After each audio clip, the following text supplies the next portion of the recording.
It sucks to know all these things that you want to do and basically have to say, I genuinely cannot do that right now because everything that's a daily task is more important and filling up way more of my time.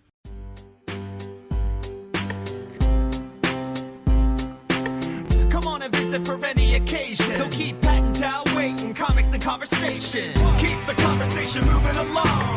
Keep bringing comics, keep your local store strong. If it's hard, then it's a job for the challengers. Comics and conversation, y'all. From Challengers Comics and Conversation in Chicago, this is Contest of Challengers, a comics industry business podcast with Patrick Brower and W. Dal Bush. I don't know if this is a result of the pandemic, but traffic is so much worse now. Like, just getting here to the recording studio takes so much longer than it used to. I mean, obviously, during the pandemic, when no one was driving, great. No trouble at all. But now, just, like, Western is backed up all day long. Sure. One of the things I'll mention is that you are also driving at rush hour. Sure. When you leave the store instead of at 7:30 at night. I get it, but still. It's not like I'm driving major throughways, you know? Oh, Western Avenue. But I'm not. No? I'm always taking the side roads because Western Avenue is too bad. No, you do. That's right. But, I mean, I need to. Although, this morning I went the longer way around, and I got to the store faster because I made all the lights. Sure. That helps. But it just feels like trips to and from the warehouse to get the new comics take longer. Yeah.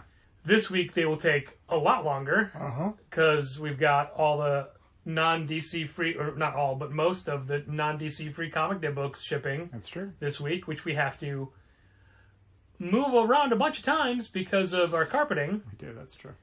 And this year for Free Comic Book Day, I don't know if people notice real quick or care. Real quick, would it be better to just not even unpack those Free Comic Day boxes and just leave them sealed up? Because you don't even have to declare shortages or damages until you have a little longer. So, like, you could do it the week after we do the carpeting and probably still get replacements in time. Well, I mean, I'm not doing it. Or whoever. Right, but, I mean, brass tacks, I'm not doing it, so I don't care. Like, you're just saying as far as having to unpack and repack the boxes. Yeah. But like, if it's easier just to keep them sealed up to move them around. Let's hope that they are marked as to, these are Free Comic Day books. Right. These are your weekly shipments. Sometimes they are. Sometimes they are. Right. Not all the times. Sure, and obviously if they're not, then we don't have a choice. But if we had a choice... It wasn't my plan to go through them Tuesday anyway. Okay. But my point is, they have to go somewhere. Right. They have to go somewhere off the floor because it's guaranteed to rain again before Free Comic Book Day. Sure. And then we'll have to move them because of the carpet. Yeah. And what I was about to say was that this year's Free Comic Book Day is sponsored by Coca-Cola. And that means different things to different stores and different levels. I don't know if it's based off of your actual Free Comic Book Day buy-in. I know there's some stores that are not doing Free Comic Book Day at all because COVID is still serious in their cities. Sure. And I fully expect it to get a lot worse in Chicago real soon. Oh, I hope not, but that's possible. It's a a pandemic of the unvaccinated. I can't remember what the headline was in the Block Club article that I have flagged to read, but it was basically something like that. Yeah. For us, it means that Coke is literally sponsoring the event with product. And they never called back today, FYI. Okay. But Diamond called today to talk about what that means for us specifically. And it means good things for people that show up on Free Comic Book Day. Bad things for us who have to store all the Coke that they're sending us. Tricky. And need to move in and out of the store for carpeting. Yeah. It is not in our best interest. That's pretty much the next thing we have to solve after the carpeting is... space. We got to figure out where stuff goes better. Like, there's so many things now where it's just like, I don't know, we're just piling them up. This goes here. We'll shove this in the back hallway, whatever. Like, that is... Like, I genuinely think you and I have to be at the store after hours some night to just chart out, where does this stuff go? What can we throw away? Yeah. What can we get rid of? What can we store? What can we not store? Like, because everything is so piecemeal and has been for a while because, COVID. But now it's at a point where, like, we have to have a better solution for this stuff. Yeah. So one suggestion I have is all the small red end tables, gone. Okay. Get rid of them. Huh. A lot of them have water damage on their legs. Uh-huh. A lot of them are beat up. Okay. And it's not like they're $15. Right. If we want them back, we can buy more. But we have a bunch that are stacked up in sidekicks we're not using, and several that are tucked behind the bookcases we'll find when we move things. Sure. That were disassembled and like wrapped up, like at least two more. And I don't necessarily foresee them coming back. Okay. Even if, like, for sidekicks, I don't foresee them. I don't think there's room for them anymore. Okay. See, when you say okay like that, I do. I'm waiting to see where this goes. I think you're just saying, go on. Yeah. You're not saying, I agree with you. Correct. Especially if we get a second little Golden Book spinner rack. Sure. The thing I would maybe caution against is the idea that, like, well, if we want more of the red tables, we can easily get more. I found that IKEA is incredibly unreliable about keeping certain styles and colors in stock. The red chairs is, like, prime example. That was the thing they had forever, and then all of a sudden it's like, oh, we don't carry that chair or any of the coverings for it. Well, guess what my next thing is? Do you want to get rid of the chairs? I mean, I did go out of my way to buy new covers for them. That no one's ever sat on? That no one's ever sat on. Uh-huh. But I don't foresee us having the space for the chairs. Okay. Also, those chairs, sturdy. Yep. But under those brand new covers, real gross. Yeah, well, they've been rained on a whole bunch, and we've had them for 13 years. And it's not just the rain. Else. It's not just the rain. There was more to that sentence. I know. Yeah, no, obviously they are 13 years old, and they've been sat on by the public for 13 years. But again, new covers that have never been, they're butt-free. Yeah. And if you feel strongly about keeping the chairs, fine. I'm not arguing with this. It's not so much keeping the chairs as obviously I don't love the idea of stuff just being on top of the bookshelves forever. Right. Like, that's not sustainable, and I don't like that as a solution. Sure. So it's largely just the idea of having to be kind of critical about, maybe even taking sellable product and saying, okay, this is not going to sell, let's just get rid of it. Yeah. Like, just being okay with that. Like, we've done that before with half-off and $5 graphic novels, where it's like, the years it will take us to move through this product to get back pennies on the dollar are not worth it. I completely understand. I'm fine with you for that. When we redid the back issues and we completely changed our back hallway system, we're like, my God, we have so much room. We filled it up in a heartbeat. It's all gone, yeah. It certainly doesn't help that we spent a year storing whatever single issue comics we couldn't sell off the racks. Yeah. And not even like every copy, just like 1 to 2 copies of every comic. That's 12 half boxes. No, I get that. But I'm also saying we can't keep doing that. Right. Like, we don't have infinite space. And the idea of storing that stuff indefinitely is not an option, which is why, like, we've talked around this a whole bunch of times. Are we okay just making that back issues? Yeah, but so I was in the back on Tuesday doing stuff, and I cleared up some space. There are things that just went away. Okay. Which no one will ever notice. Right. But it's not just that we have restock. Right. And back stock. Yep. We have the third level of boxes, which are books from Blue's shelves. Yeah, basically, like, and I'm sure I've mentioned this before, like, once we're out of the way of the carpet and probably Free Comic Book Day, because those are, 2 huge back-to-back things. Yeah. I do want to, I was hoping to eventually, when it would coincide with, like, having somebody working with me on Mondays and Sundays, where there'd be extra pairs of hands and an ability to kind of work in the back hallway for longer than just when the store is empty. Yeah. Go through all that stuff and just start pulling boxes out and saying, like, scan this out of the system. Let's get rid of these. Are the Blue books in the system? No. Okay. Those specifically are not. So my first short-term thought is when we move everything back from the carpet, we start the back issue boxes top shelf 1. Okay. All the way down. Sure. So the empty space is the bottom. Add in all of the back stock right away. All 12 boxes, really? There'd be enough space? I don't know how wide are the back issues? 14. Okay. Also, I didn't know we had 12 back stock. I thought we had 9. I mean, I could be wrong, but I think it's like 12 now. We would want 3 spaces for the t-shirt boxes. Right. but that's it. Like the $2 posters, those can go. Sure.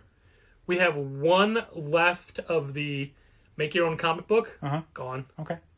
Yeah, a lot of post Free Comic Book Day through, September would be going through the back hallway, the back room, the back of Sidekicks, and even the sales floor, and just being like, what can we have less of that would not impact our business in any way? And just trying to get rid of some stuff. There's things we just held on to. How do you spell the word spatial? Spatial. No C in it? No C in it. Spatial doesn't have a C in it. Sorry. Okay.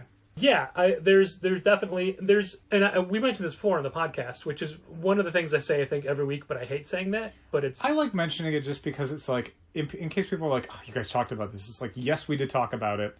However... But it's definitely a thing that we're working on, is now that we know we're in that spot for at least 8 more years, we are really trying to upgrade everything. Like, just today, I was looking at the lights going, God, we never got that guy to come back and give us the quote on all new lighting. Yeah, LED lights and stuff, yeah. Like, why can't we do that now? Yeah, there's no reason. We had a sign company come in early Thursday morning and measure the sign so we can slowly start replacing the window vinyls. Yeah. The middle ones, like when I say middle, I mean top to bottom, not left to right. Okay, sure. So the smaller ones with the C's on them, and honestly, like, replacing the window vinyls is like painting a bridge. It's a slow process that you keep going and do a little bit at a time. Right. It's not suddenly overnight they're done. No. Yeah, I mean, because we're talking about basically like the top tier where it's the Challenger's name and logo is one set of designs, and then we're doing something different for the middle row. Where it was the C's is going to be something else instead. And then we're going to be replacing the Chris Russo signs at some point. At some point in 2022. Yeah. We already have the design in mind. It's in progress to an extent. Yeah, we talked about this on an episode a while ago. But anyway. But yeah, all that stuff is upgrades months like and that. months. And it's, all right, carpeting is one of them. Yeah. Lighting is one of them. Yeah. Signage is one of them. Floor space is another one. And you and I talked, and again, I think this was last week maybe, about, hey, since we're doing the carpeting, do you want to change anything? Right. No, we just want things to look newer. Yeah, for sure. So there'll be additional things where, like, the signs for the top of the racks will probably get changed at some point. When, again, I have time and hopefully someone else to help me out so that I can work on that in conjunction with whatever. One of the things that we never do and we should, but again, this is hard to do on a sales floor and with just, limited people, is to take every piece of grid wall off, dust all the hooks, dust all the shelves, dust all the grid. Yeah.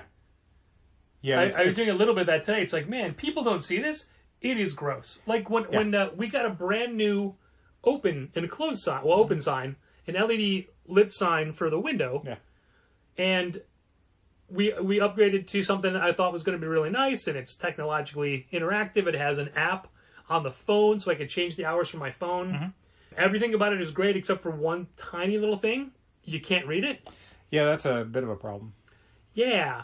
I'm sure, like, in the middle of the night, it looks great. Yeah, less helpful, though. But when we're open...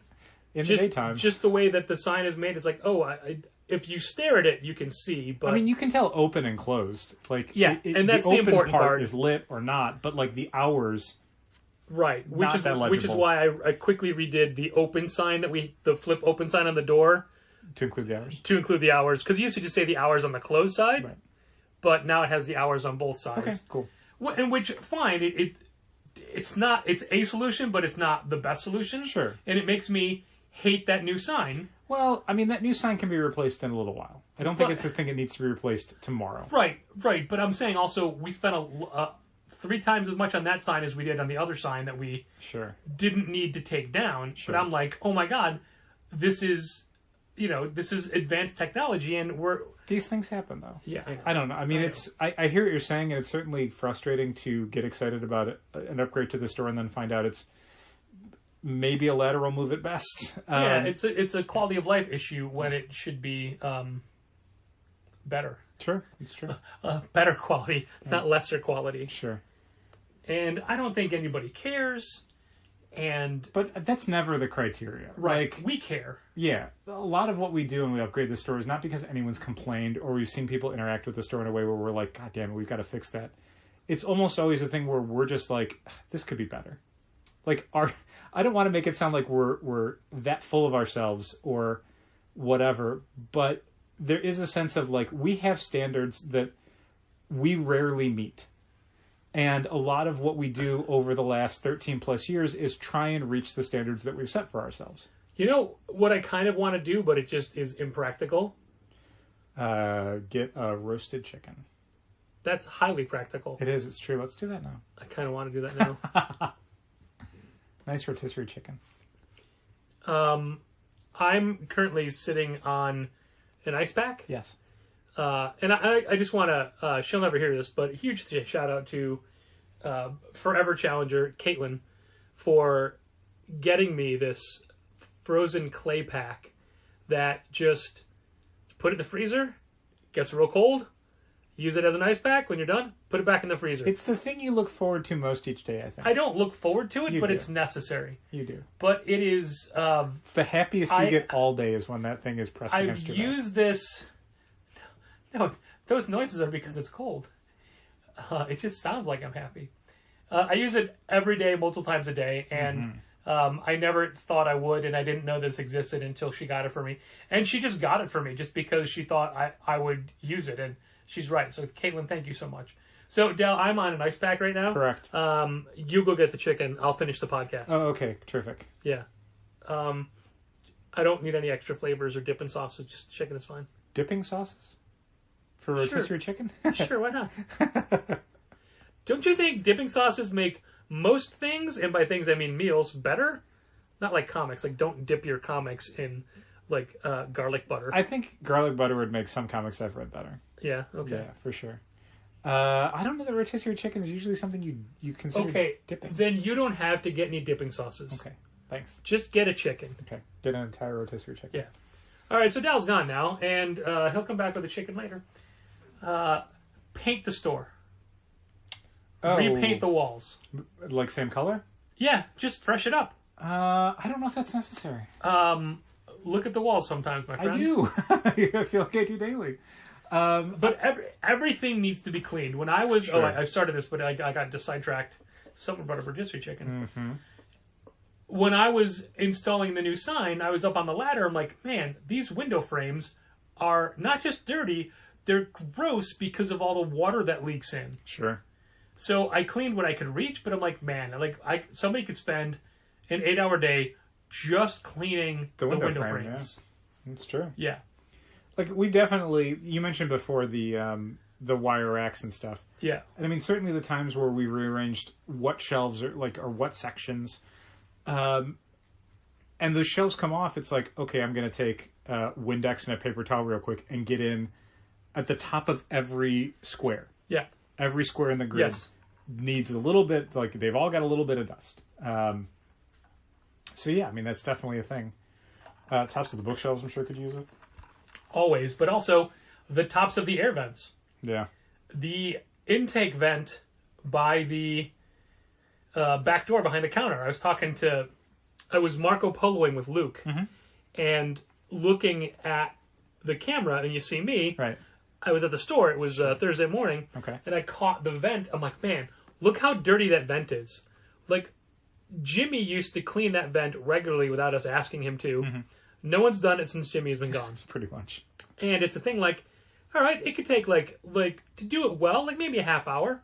Who's got a half an hour to do nothing but clean the vent? Right. Again, like, I don't want to keep harping on the same thing, but a lot of this is when we have more manpower, all of that stuff is on the table. Like, when there's someone else to help us out, I wanted to do a thing where the group of us basically made a list of literally everything in the store we want to address. Yeah. Everything, top to bottom. Every sign you want to change, everything that needs to be cleaned. Make a gigantic master list of everything in the store that needs to be addressed. And then, now that you've got enough people, start working down it. We'll call it Taylor's List because that's what Taylor always used to do. Kind of, yeah. I mean, it's that sort of thing. But again, we don't have time right now. Right. Like this is a post-free comic book day in the fall, hopefully, fingers crossed, sort of thing. Right. And But sucks, also... I was going to say real quick, it sucks to know all these things that you want to do and basically have to say, I genuinely cannot do that right now because everything that's a daily task is more important and filling up way more of my time. Like, it's one thing if we didn't know it, you know? Yeah. It sucks to be able to go, I can tell you right now 10 things that I would want to do to fix the store. Each of them is an 8-hour day and I don't have those days. Yep. All of this needs to be pushed back until after the potential POS change. I guess we'll see how that goes. Because that will be a massive learning curve. Meh.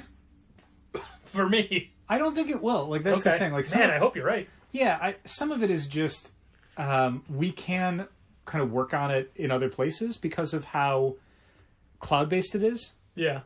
If you've got an iPad, you can have the Shopify POS on there, and you can play around with it for an evening, and we can go through tutorials, and we can figure out how it all works. But, I mean, can't... Oh, shit. Okay. We can't just log in. Well, that's the thing. You don't have to. Okay. If you've got, like...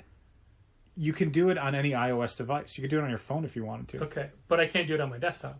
No, and that's I think the thing that you and I figured out earlier this week is that according to what Shopify says about their POS is only app based. It is not web based. Okay. Now I know you said that, but I didn't fully comprehend what I was saying. Right. I mean, I didn't look at it from the point of like, oh, you want to log in and do ordering? Yeah. You can't do that. You'd be doing it on your iPad. Because I know we could manage inventory in the cloud. Yeah. Like all that stuff, and that is you can do from your desktop. Sure. But yeah, Shopify POS is not built around that. It is built around Android or iOS apps. Really putting the POS in POS. A little bit. Yeah, it's a thing that I had not really considered because it's not a thing that really came up to my mind in any of the managed comic stuff. It's the managed comic stuff to date has been very, here's what the back end looks like. And it's like, well, that's just a plugin for Shopify and you can do that through Chrome. No big deal. Yeah. Like when Brian was showing it off, he was showing it off in Chrome. If you want to ring these things up, if you wanted to use it as a front of the house point of sale interface, you're going to need Shopify POS. And that means you have to have an Apple or Android device to run it on. You can't just have it on your computer at your store. If you have a computer-based POS, you can't run Shopify POS on it, which for us means a substantial financial outlay because we're going to need to get a dedicated tablet for the register. We're going to have to get all new stuff for that setup. And more than that, everything else will have to get stored somewhere. Sure, or who knows what we'll do with it.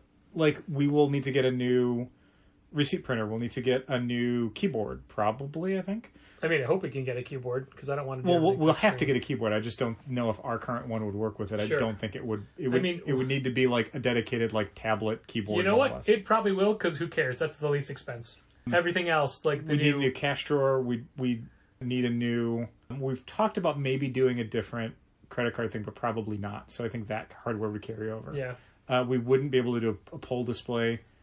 Which, I'll be honest, I don't think most people look at that. No. I would...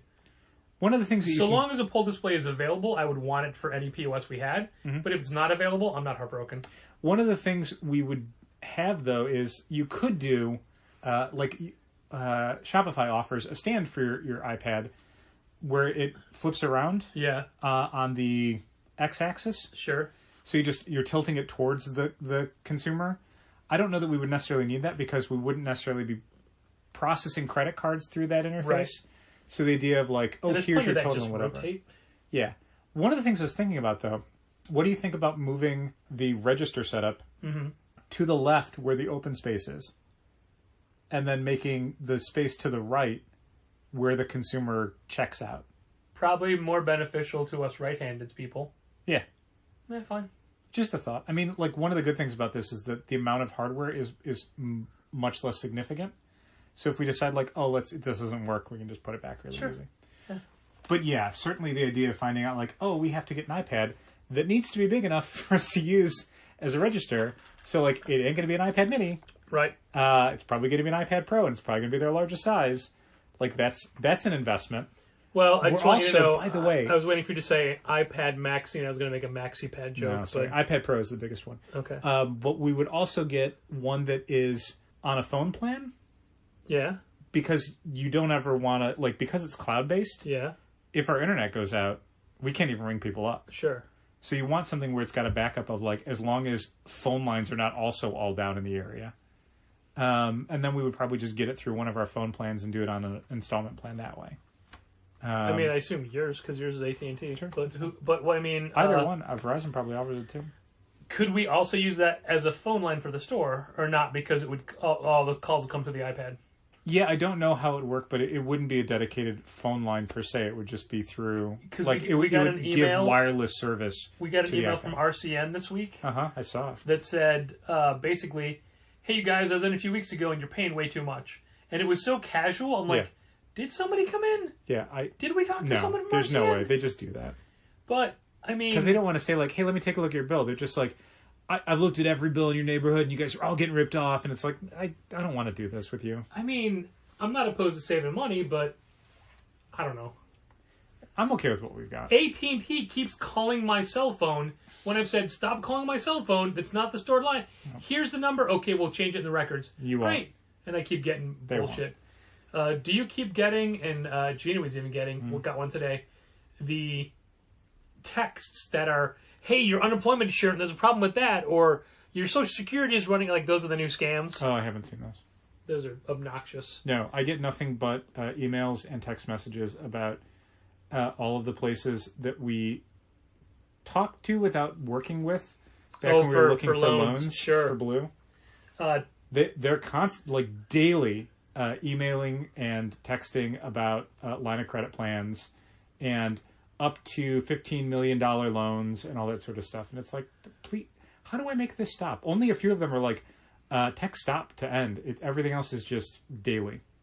And I can't block them fast enough. Today I got two different gift card emails that were, hey, just so you, like, the good news, it's approved. The gift card in the amount of $986 is good, and it's going to your PayPal account tomorrow. Here's your reference number. If you have any problems, here's the... And then there was another one, like, almost identical, but a different amount. Wow. And it's from PayPal, but if you look at the address, it's not. From it's PayPal. Not even close. No, not even close. Man. They just use the icons. So yeah, anyway, getting back to it, certainly finding out that if we were to use Manage Comics as our point-of-sale system instead of just a subscription management option, really expensive to switch over. I mean, we're talking a couple $1,000s probably to switch over our point-of-sale hardware in its entirety to work with Shopify. Ironically, we got an email from Diamond from our credit rep this week saying, hey, you still have a virtually $1,000 outstanding balance on your point-of-sale system for your debt account. Uh-huh. And we're like, yeah. Yeah, you stopped billing us. Yeah, like, because I think what they were billing us for the service. Okay. This was all like the initial startup. Like, I don't know for sure. Well, they were doing both on the Blue account as we would get invoices. The thing but is, only when we would have product. we stopped getting invoices. Yeah. And So as I explained to them, no is that even though we closed that store location, we kept that Diamond account active because we'd ordered so much stuff through them. We didn't want to stick them with it. We don't want to stick them with it. Yeah. We didn't want it to be like, oh, too bad, because we know how it is to have things stuck with. And certainly there's a few things that have helped us out, like, oh, wow, we actually could have sold way more New Japan Pro Wrestling figures than we initially ordered for Bucktown. I'm glad we had 2 stores worth now. Yeah, we have 2 Okadas, and the least popular figure from that wave was Kazuchika Okada. I know, right? Would not have expected that. I mean, we ordered more of him by far. Okay, I didn't think it was that much more. We ordered most of him, and then Ospreay, and then Tanahashi, and the other one, Tomohiro Ishii. Ishii, thank you. We ordered the same amount, so those are gone. And we definitely don't have enough of the LIJ line. LIJ wave? Yeah. What does it stand for? The Ungovernables of Japan.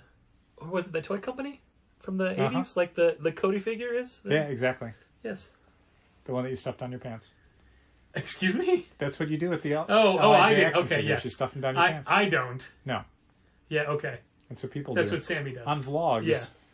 Understood. Speaking of people being terrible scammers, Uh-oh. you'll never guess what is on eBay now for the last time I saw it was like $123. Okay. I will never guess. You're right. The first appearance of Moon Knight in Werewolf by Night. Number 32? Number 32. For a $3.99 cover price? For a $3.99 cover price. No wonder people were buying that vintage book this week. Yeah. Jesus. What a scam. Yeah. Wow, and they should get it slabbed because that, I mean, if it's anything like the copies I've seen surfacing recently, that $3.99 comic looks brand new. It does. That's great. The colors pop. I don't think I've ever seen a vintage book look that good. That's like beyond 10. I think Ryan McNeil bought one. I told that story, and he's like, wow, thanks for my $100 book. Yeah, I guess. What we're talking about is one of the Marvel replica editions. Uh-huh. One of their facsimile editions. Yeah. The most recent one was Werewolf by Night 32, the first appearance of Moon Knight, and somebody was trying to pass one of those off as the original on eBay, which is interesting because the original didn't have a barcode in the lower right cover. Oh, I mean, there's a million corner. things that give it away, Yeah. but of course you'd actually have to investigate it. How many people have sold video game boxes as video game machines, but they'll put in the listing, like, this is just the box, but no one reads the box. They're just like, oh, I'm getting a sweet deal. I'm not going to rock the boat. Like, well, this is what happens. Yeah. If it seems too good to be true, et cetera, et cetera. Oh, my goodness. So, yeah, we have a lot of plans of things we want to do, and Second half of the year looks pretty crazy. it's an interesting point to be in where all these things are things that we would think about little by little and then be like, well, one day, it's actually one day now. Yeah, and it's a string of one days going forward. What I was going to say earlier was that part of this is we're doing it to ourselves by still having our reduced hours. Mm-hmm. Oh, pardon me. But I firmly believe things are going in the wrong direction. You saw that Los Angeles just instituted masks again. Was it a mandate or was it one of those, like, we definitely recommend you do this? I think it was the latter. Either way. Yeah, it was more of like a recommendation than a mandate, but it was still based on, Well, let's put it our this way. numbers don't look good. If Chicago did that, what would we do? We definitely would have masks. Right. Yeah, absolutely. Right. But I mean, there's definitely a cultural difference between a mask mandate and a mask recommendation. Yeah. As anyone who's watched Americans behave over the last 18 months will tell you. And as we get into the fall with flu and whatnot. Yeah, certainly. I mean, when we talk about the managed comic stuff, some of it is because of how unstable the Comic Suite and Pullbox interface has gotten, how difficult it is to utilize that in conjunction with multiple distributors that are the new reality of the comics industry. But some of it is how tied in it is with both an in-store experience and an online experience. I think someone in the comment section for the Managed Comics live stream referred to the kind of combination storefront idea as brick and click, like instead of brick and mortar. Yeah, no, I get it. Brick I get and it. click. Yeah. Which I thought was good shorthand. So We're a brick and click store. The ability to seamlessly transition back to an online only interface, should that become necessary, is of huge importance to us. Yeah. More and more of our products are being listed on our Shopify storefront. I've just, over the last week, added all of our in-stock enamel pins and games. That's Magic, Yu-Gi-Oh!, D&D, all that stuff. We sold a bunch of dice today. Like great. 4 people in a row, and they weren't in the same group. That's really good. And then we're going to be listing like our exclusive prints and stuff online fairly soon. If I can get the numbers to make sense. Kent came in and... Did he help you decipher those numbers? Yeah. Well, that's good. Did you explain that we shouldn't have had to wait to have him decipher them? You should have deciphered them before that? I did. I don't know that it was... it never matters. Received. No, it never matters. Yeah. Pushing a boulder up a hill. So, when he left on Wednesday, and I very angrily texted him about his water bottle, it wasn't his. Okay. So today he came in returning the furniture mover. Uh-huh. I'm like, what is that? The furniture mover. What are you doing with it? I'm bringing it back. And did you ever ask to borrow it? Yeah, like a month ago. Oh, yeah, you did. Yeah, sorry. I just didn't think you'd have it for this long. Yeah. Definitely the sort of thing that when people borrow it, it's like for a weekend or a week. Not a month. So I fully acknowledge there were things recently where I'm like, God, how you, and they're not his fault. Sure. No, there's enough things that are demonstrably his fault to... I mean, I feel a little bit bad because I'll chew him out for things that he didn't do wrong, but he also didn't do right. Sure. Like, he didn't write down... He doesn't have Felix's terrible handwriting, right? But he didn't bother to fix it. Or he didn't even bother to notice it. Yeah. Like, that's the thing is, like... He did. He looked at it, he thought he could read it all. And if he thought he could read it, then he thought we could read it. Okay. And that club member from a couple weeks ago, I'm like, what does this even say? He read out exactly what it said. Like, oh, I guess it's just me. Because Gina got it as well. I guess. Yeah. We always get people lately who are new to the store. Being around for 13 and a half years now, the store's undergone a lot of changes. Sure. But I feel like the point where it was the thing we were so proud of has passed, because all we're focusing on, as in this very episode, are all the things we want to fix. Yeah. And I cringe a little bit when people, like, their first experience, I'm like, oh, you don't know how good this could have been. When do you think that was? Like, do you have a specific just go moment? into, like, it's right now for sidekicks, save for the weird tables. Okay. And the turtles on top of the shelves. What do you think for the store itself? Like, what are you thinking of that was the top of the mountain? Like, what? When I did that big long trying to stall time and give myself time for a joke, but I couldn't think of. I wanted to be like, when Rose worked for us. April 1st, 2008. That was it. Good as it got. No. We still had the bookshelves were all wrong then. And I mean, there's a million things. We had carts. It took a minimum of 7 years for us to get to the store to the level where it's like, no, this works now. We should legitimately just throw away all those wheeled frames. Wheeled frames that we kept all the comics on the initial days. Oh yeah, you're probably right. Yeah, I mean, we've not used them for so long, and once we realized we don't have to carry them to conventions, we don't even do conventions anymore. No, that is a thing. And they're out of the way. They're not bothering anybody, but we could easily use that space for something else. Yeah, and will. Yeah, so it's like things like that are, you can't have any sentimentality to structural things specifically. You can have sentimentality to comics or posters or gifts. Like I just ordered a poster from Yale Stewart. Okay. That it's like one of those like, hey, read, kids read books posters. Like, that's cute. We can hang that up in Sidekicks. So that's like, oh, you can have sentimentality for that. But this rack you used to use, get rid of it. Yeah. Not all of them. Like, we'll always keep the spinner racks. For sure. Obviously, we don't have any room for it, but should we contact Snakes and Lattes about have they sold any graphic novels? Well, I was going to wait until it's been an actual year since they contacted us last. That's fair. To be like, hey, by the way, so not only did you never pick up the Halloween-themed books that we ordered for the rack last year, we also haven't heard from you in a year, so we'll take those graphic novels back now. Don't worry about paying us for whatever sold, because we don't think anything did. I don't remember if you are copied on my emails with Melanie from PRH. I don't think so. I had... she's always so polite.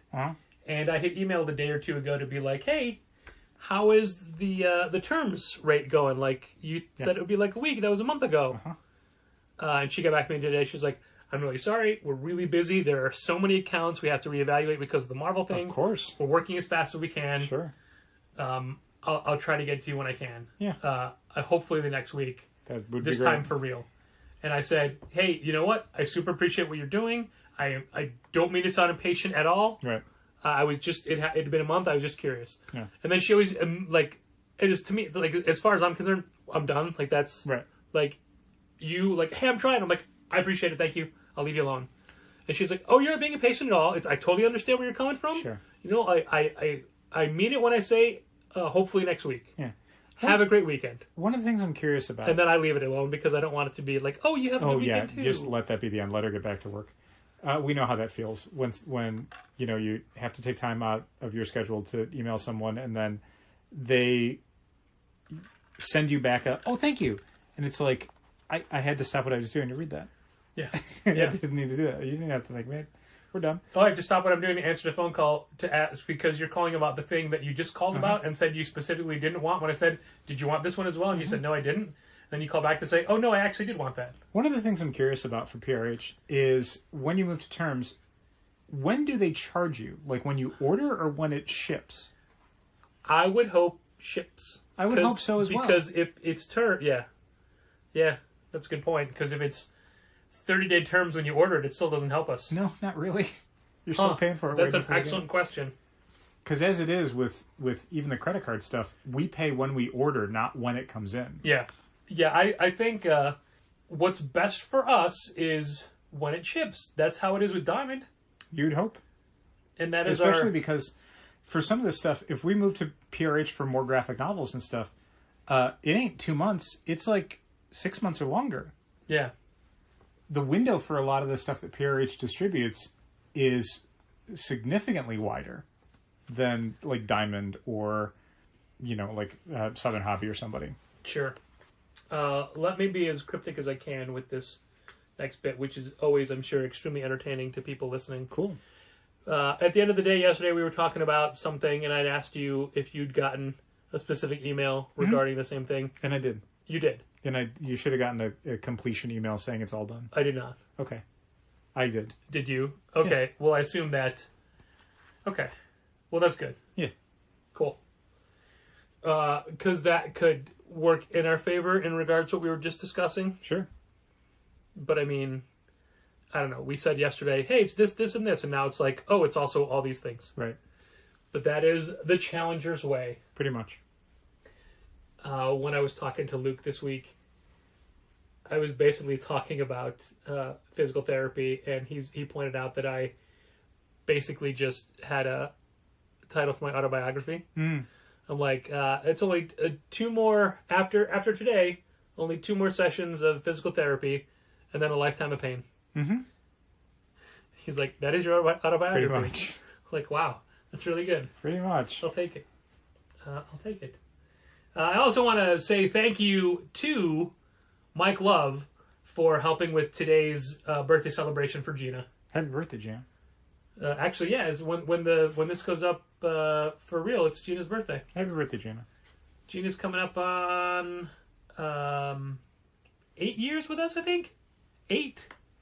It'll be 10 for Lizzie in October. Wow. Okay. Yeah. Yeah, it'll be in October. It'll be 13 for Samantha. Oh my goodness. Yeah. That's ridiculous. Yeah. Everybody was a child when they started working They for us. were. It's ridiculous.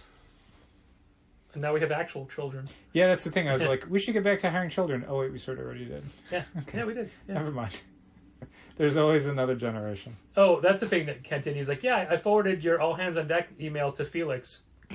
Why? Well, all hands on deck means all hands on deck. I'm like, first of all, we're not risking a child during Free Comic Book Day. Right.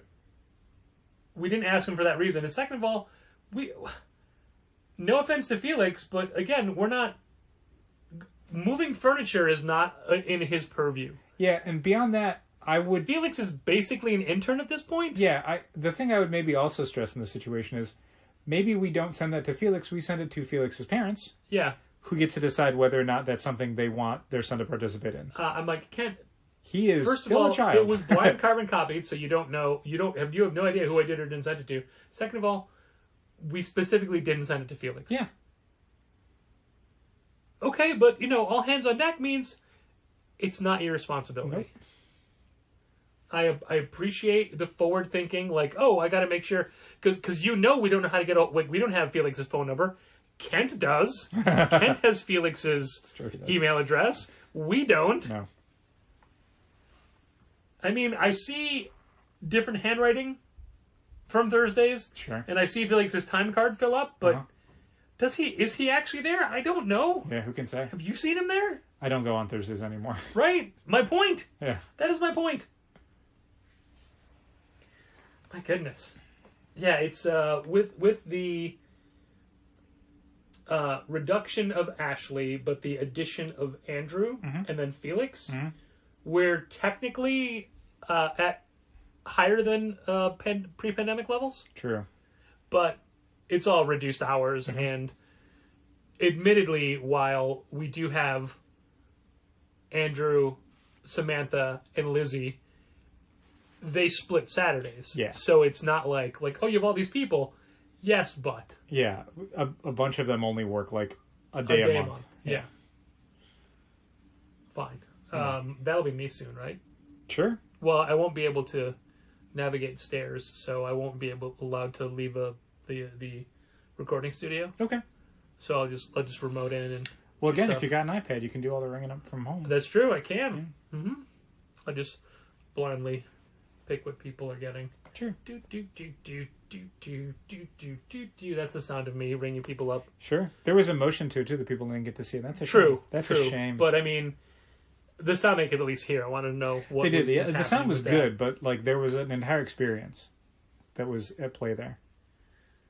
One of the things I said that I need to start doing for taking notes during the podcast, which I'm barely taking notes today, correct, is I need to write down the time when there's a subject transition, since we have drop-ins that we're doing. Oh yeah.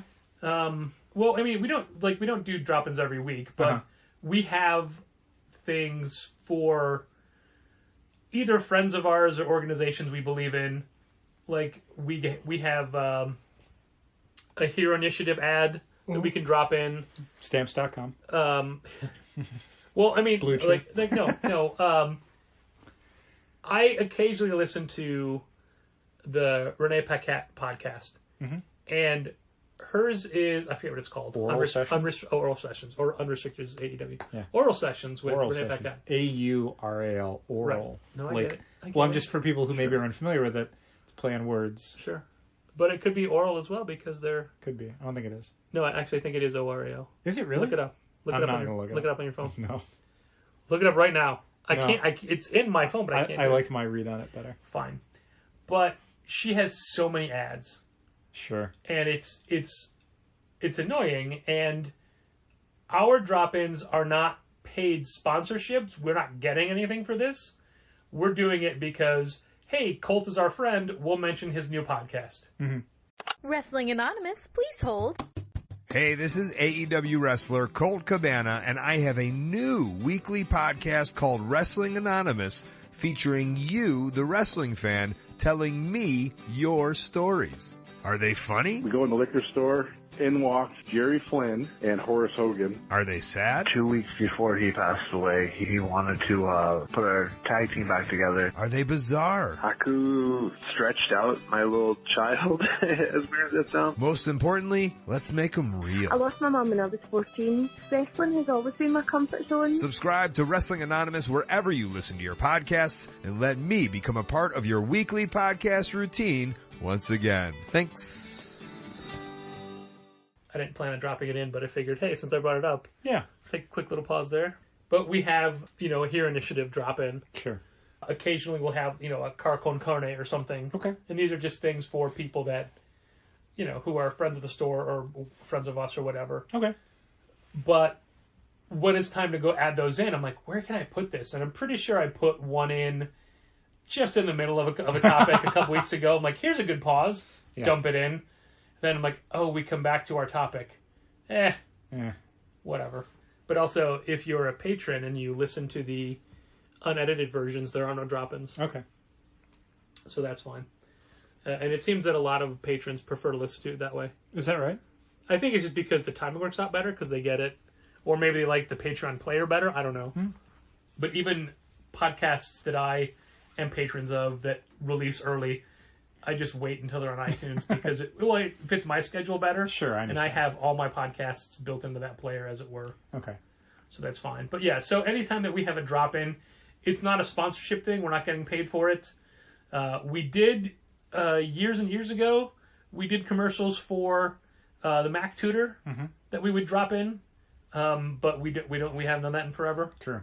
So if you hear an ad for the Hero Initiative sessions with Howard Chaykin or something, we're not getting paid for that. We're just doing it because we think that it may be of value to you, the listener, who might want to have a one-on-one comic story critique by Howard Chaykin. Cool. or, raising money for the Here Initiative is always Good a idea. worthwhile Yeah. cause. But I need to take better notes as to when to drop those things in, because otherwise it becomes a hunt. Sure. Like, man, I wish there was something I would do to denote a change in topic. Plus, our segues are so organic that it's hard to even notice that we've changed direction. We don't frequently do the, hard shift between two different topics. No. That's usually, in my mind, an indication that we don't have a lot, is when we just have to, look at the board and be like, what else haven't we talked about? Oh, let's talk about this thing. Or, what else has been going on in the industry? Or, what have you read? That's the stuff where it's I don't have anything. How do we fill this out to an hour? I did want to mention that while DC has a lot of fun projects coming up, yes, I would much rather see Cliff Chang do somebody other than Catwoman. Okay. Like Catwoman is, I don't want to say overexposed. No. Is exposed just the right amount now with two different books on the market. Real quick aside, one of the best things I saw in the new DC catalog for book shipping in, I guess, October. Okay. Because I think October, November is what we're looking at in that catalog. Is the 8th issue of Batman Catwoman. Yeah. The colossally delayed Batman Catwoman. Uh-huh. Issue 8 drawn by Liam Sharp. Oh, man. This is a book they delayed for a year before man. it even started, because it's we want to make sure Clayman can do all this. And then it's huge delays. The book's coming out every 2 to 3 months now.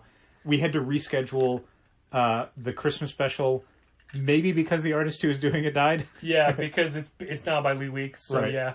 But now that doesn't come out. Well, now good news, it's coming up in time for Christmas. It comes in time for Christmas, but now that even the main book that had to have a special to spell Clayman, because Clayman, I'm assuming it's Clayman. Maybe it's Tom King. Don't know. Someone on the creative team was unable to complete the book to schedule, so they had to create a special that would drop in to give that person time to catch up. And now we're at the point where Liam Sharp has to come in for an issue, which is why I'm assuming it's Clayman, because it ain't like they replaced Tom King on an issue. I think that Liam Sharp is an interesting choice to spell Clayman. It's definitely the point where I'll stop reading the book. Is that what you meant? But I do like how Tom King has a level of artists he likes to work with, and they work really well together. I guess. Your Mitch Gerads. Okay. Now you're Greg Smallwoods. I guess, yeah. I mean, this is the first time he's working with Smallwood, though. Sure, but doesn't he just fit the Tom King aesthetic? Greg Smallwood, yeah, absolutely. Yeah. Yeah, when I heard from somebody else, I didn't even find the article. A friend from the Common Writer boards was like, Greg Smallwood and Tom King are doing a Human Target book. I went, wait, what? Which, of course, I'm only the retailer. Why would I know first? Right. I found out about it from Ryan Voss's Comic Book Babies group. Okay. Yeah, because it was announced in Entertainment Weekly or Variety or some stupid place like that. Because that's some unified communications across all channels when the retailers don't find out until a day later or whatever. Yeah.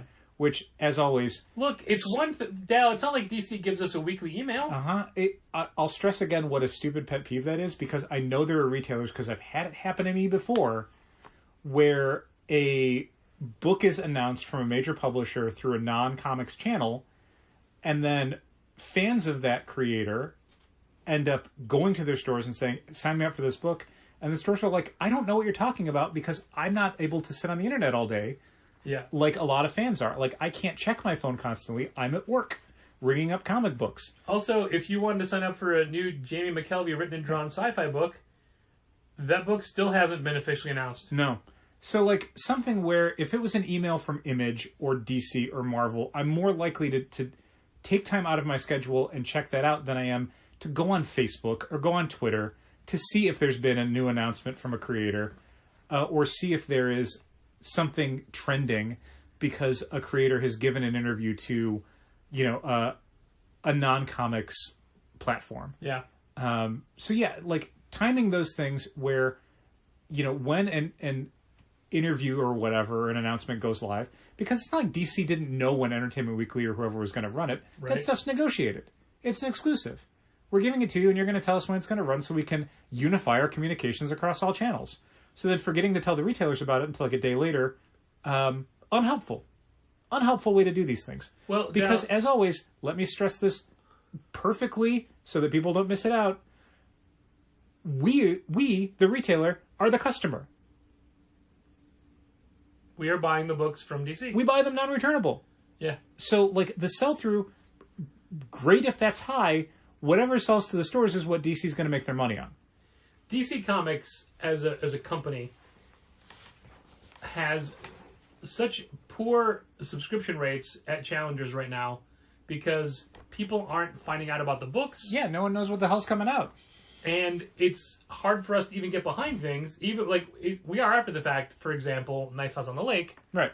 We're doing a really good job of hand selling that after the fact. Yeah, and for a lot of these books, they do, like, once they come out, like, people see them on the stands, which originally was the thing that made me the most angry, I guess is the easiest word to use. The most angry. The most That is angry. A lot of angry. About DC's thing was the whole, like, the unifying communications across all channels, because it's like, none of that ever works. People know about new DC comics when they see them on the shelves. And it's not like DC's gotten any better about informing people about new DC books since they have gone non-Diamond. Like, they weren't great at it before, and they're arguably worse now. So that aspect of the cover story of why they switched is the most erroneous bit of data they could have put out. Because, they've had over a year now, and we have less people signing up for these books. Yeah. Because no one knows what the hell's coming out. Right. I had someone today ask to be put down for Human Target. They know that one. Yeah. As always, the ones they know are the ones we can't do anything about. But we also had someone today try Nice House on the Lake because we have the poster up on the back door. Oh, neat. And it was Ashley Edwards. And she also said that she tried a different book because we had a poster back there. Firepower, probably. That was what I thought, but I don't remember. Because the only posters we put up in that area are the ones that the super long ones. Are the narrow and long ones. Yeah. And that was the other narrow and long one was Firepower. We have a Primordial poster that I've saved but I haven't put up yet. There? Oh, no, it was Quantum and Woody. It was Quantum and Woody, yeah. I remember that now. Yeah, it was Quantum and Woody. And that was the book that she said, yes. Yeah. Yes.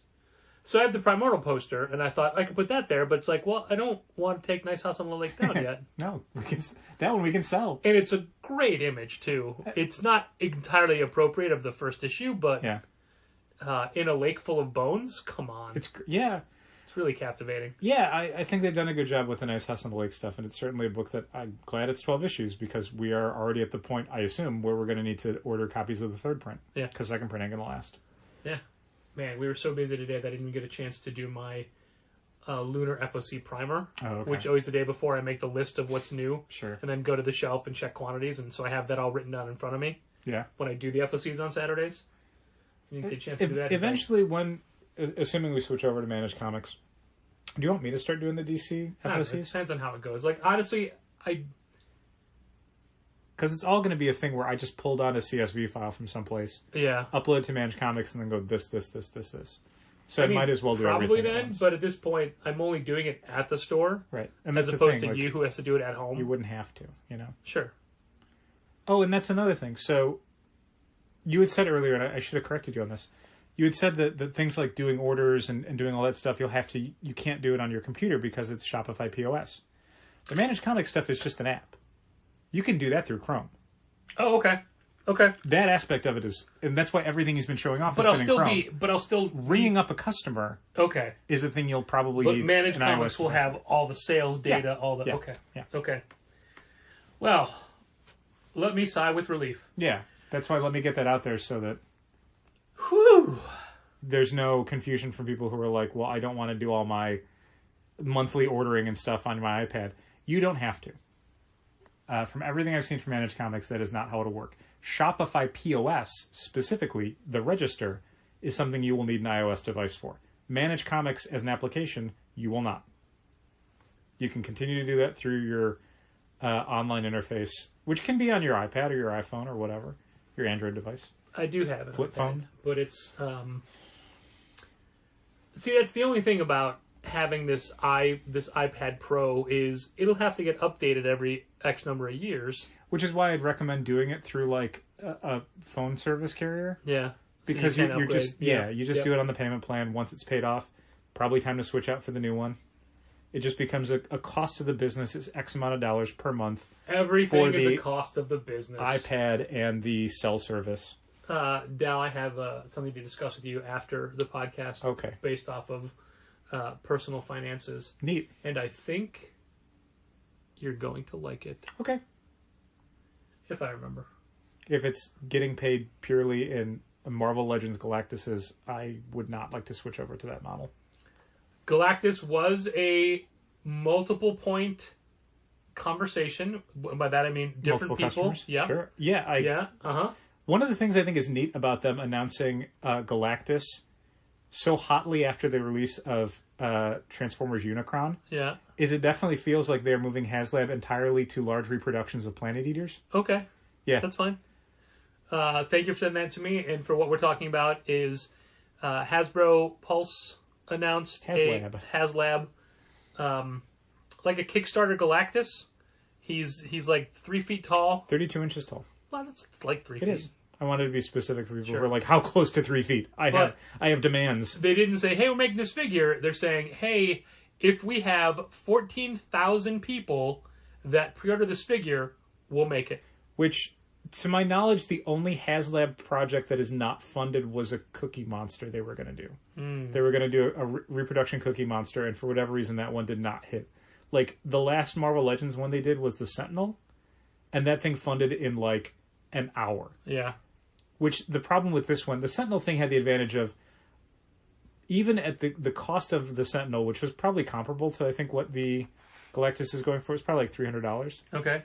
People buy multiple Sentinels. Yeah, like this was limit of 5. Yeah. Which, some of that is people reselling them. Because these things are produced to order, like, if you don't pre-order it, you ain't getting it. Like, places like Big Bad Toy Store will order extra, but they will be charging you extra for it. Yeah. Like, they are Sure. paying... Oh, yeah, This of course, thing's $400, I think? Yeah, yes it is. So, like... It's like $435 Yeah, with taxes. Free shipping, So, but yeah, taxes. thankfully, because it's a big goddamn box. Yeah. I haven't looked, but I assume BBTS is probably doing pre-orders for around $600 to $700. Okay. The Unicron that came out that was $600, I think.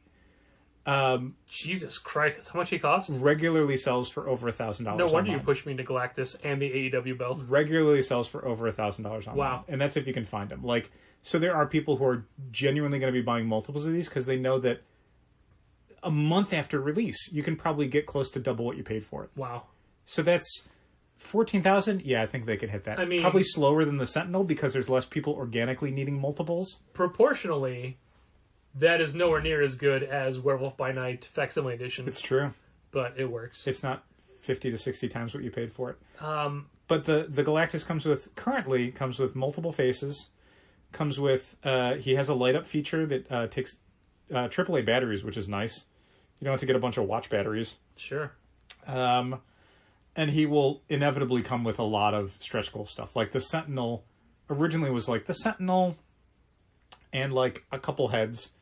And then eventually it was like Master Mold head, tentacle hands, a bunch of bonus things. Here's what Galactus needs. A voice chip that says, I hunger. Okay, interesting. A snap-on belly that's big, like the shape of a planet. Sure, probably not going to have like, that. Like he just fed. Like he just ate a planet. The proportional scale Silver Surfer. I think that's a possibility, because that's just a Marvel Legends figure, because they showed Galactus next to a Reed Richards. Okay. So they're saying, this is the scale. Okay. So, like a Silver Surfer? Sure. Okay, but also... Because you know they have a new Silver Surfer. They're doing the black version. Also... Gabriel. Airwalker. Oh, probably not. There's more. Okay. Frankie Ray Nova. Okay. Terrax. I could maybe see a Frankie Ray Nova, because that's the sort of thing that they probably would be unable to sell normally, and the people getting a Galactus would probably be into it. Who's after Terrax? I forget. Did you say Airwalker? I did say Airwalker. I said after. I mean after Terrax, like historically. Another like big rocky brute guy. Yeah, I can't remember his name. I can't remember either. I remember that Ron Lim cover to the like Cosmic Powers. Also, Aunt May. Sure. Yeah. Aunt May, Herald of Galactus. Maybe they'll just give an Aunt May head to the Frankie Ray Nova body. that wouldn't be weird at all. You know what I genuinely think they will do as an additional stretch goal? His planet-eating machinery. Okay. like that like pile driver or whatever he has. Sure. It's just a box with things. Sure, but it's got that shape of like he's drilling into the planet. I think they'll do that probably because that's the sort of like non-articulated molded piece of plastic. It'll be big, but I think that's the sort of thing they'd add to the box. Who are those Robotech figures for? Me. Nerd. Come on, man. I know. Another thing? No. You don't even like Robotech. I liked the Mospeada bike. I liked the Genesis Climber Mospeada Cyclone. Yeah, that wasn't what you ordered. That's exactly what I ordered. There were 3 different things. It's the same. It basically 3 versions of the same figure. Okay.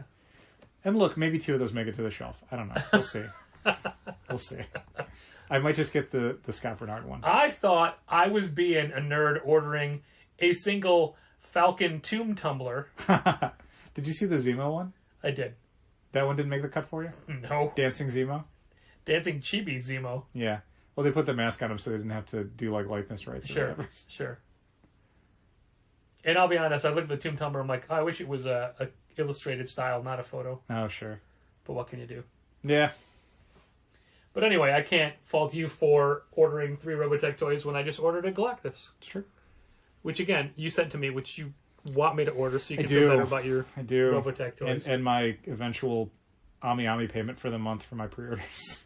I remember being in high school and playing poker with some juniors who were also on the football team one night, and I wasn't a poker player, but I won like I don't know, $40 that night, which was a lot back in the 80s. Sure. And then I stopped at an Osco on the way home and bought a Robotech model kit. Okay. And then I built it and painted it. How nice. Because Robotech was huge for me at that time period. Well, if you want, we're talking like 85. If you want to buy 86. a new generation / Genesis Climber Mospeada Cyclone, I don't 3 because inches I said tall? back then 3 inches tall, I think. Uh-huh. They're very small figures. Did we want any of those Super 7 G.I. Joe figures? I think we could probably sell some. Yeah. I know we skipped the Power Rangers ones, but I don't know. Like, we are finding some success with those higher priced collector's figures. Yeah. I didn't order any on the new to order, but it's not like that. That's not like their only time. We can go back in and order them. No, there's a window for sure. Sure. I'm trying to remember what's in that wave. It's Duke, which I think probably we would get less of. Uh-huh. Cobra Commander, which you could probably do well with. Sure. A third figure that I don't remember, but the BAT, the BAT, I think we could probably sell a bunch of. Snake Eyes, Zartan, was it one of them? I don't think so. I'm sure it was another G.I. Joe to go with Duke, but I don't remember who it was. I had and this is rare for me. Mm-hmm. I pulled off a Timber joke today. Neat. To Gina, who was wasted on. Oh, I'm sorry. She said, I'm assuming that's a G.I. Joe joke, but I don't get that. I wonder if he's going to be in the movie. That's a good question. We're going to find out how they first met, and I hope that's the entire movie. Yeah. Is like him meeting a wolf and then becoming good friends. Raising it from a pup. Like Storm Shadow hits it with his Call car. of the Wild, isn't that it? Yeah. Yeah, like we'll do that. Yeah. But like Call of the Wild, but Snake Eyes. All right, I'll add those figures on. Okay. And then I will go edit a podcast. Thanks for listening. And keep reading comics. This has been Contest of Challengers. Thanks for listening. Keep reading comics. Challengers is located at 1845 Northwestern Avenue in the Bucktown neighborhood of Chicago. 773-278-0155. Keep up to date with new releases and events at challengerscomics.com. Like Challengers Comics on Facebook, follow @Challengers on Twitter, and help fund this podcast at patreon.com/challengers.